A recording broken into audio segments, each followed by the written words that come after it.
Sir please, वह रो रही है, बेहोश हो जाएगी, रहम कर दीजिए, आपके पास भी बेटी होगी। यह शब्द किसी कहानी या पटकथा की नहीं बल्कि मुजफ्फरपुर के एक परीक्षा केंद्र के बाहर बिखरे सपनों की सच्ची तस्वीर है। इंटरमीडिएट परीक्षा के दौरान महिला शिल्प कला महाविद्यालय स्थित परीक्षा केंद्र पर जो दृश्य सामने आया, उसने नियमों की शक्ति और मानवीय संवेदना के बीच गहरी खाई को एक बार फिर उजागर कर दिया। महज 5 मिनट की देरी की वजह से 2 साल की मेहनत पर ताला लग गया। परीक्षा केंद्र के गेट पर देर से पहुंची छात्राएं लगातार गिड़गिड़ाती रही, मिन्नतें करती रही, कोई हाथ जोड़ कर खड़ी रही तो कोई फूट फूट कर रोती रही। एक माँ बार बार यह कहती रही, सर सर प्लीज, मेरी बेटी बहुत रो रही है, बेहोश हो जाएगी, रहम कर दीजिए। लेकिन यह आवाज बार बार गेट से टकरा कर लौटती रही। लेकिन नियमों की शक्ति के आगे संवेदना हर बार हारती चली गई। देर से पहुंची छात्राओं ने बताया, शहर में सुबह से ही भीषण ट्रैफिक जाम लगा हुआ था।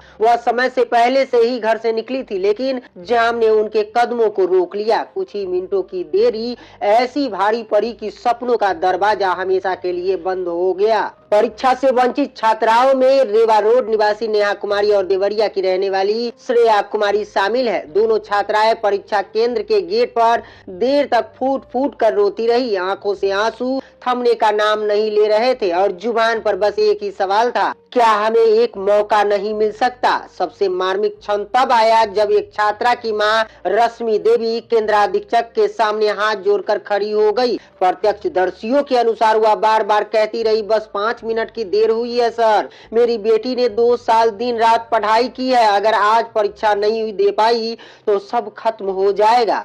माँ की इस गुहार ने वहाँ के कई मौजूद लोगों की आंखें नम कर दी। लेकिन नियमों की किताब इतनी सख्त साबित हुई कि उसमें आंसुओं के लिए कोई जगह ही नहीं थी। घटना के बाद परीक्षा केंद्र के बाहर छात्राओं और अभिभावकों की भीड़ जमा हो गई। लोग प्रशासन से मानवीय आधार पर निर्णय लेने की अपील करते रहे, मगर केंद्र प्रशासन का जवाब एक ही रहा। बिहार विद्यालय परीक्षा समिति के निर्देशों के अनुसार निर्धारित समय के बाद किसी भी परीक्षार्थी को प्रवेश नहीं दिया जा सकता। आज सवाल सिर्फ परीक्षा का नहीं है, क्या 5 मिनट की देरी 2 साल की मेहनत से बड़ी हो गई? क्या हमारी व्यवस्था को इंसानियत के लिए अब कोई जगह नहीं बची है? खबर भी असर भी सिर्फ एस ब्रेकिंग न्यूज पर। हम वही दिखाते हैं जो हकीकत हो, निर्भय और निडरता के साथ। आज ही चैनल को सब्सक्राइब करें। विज्ञापन देने के लिए संपर्क करें।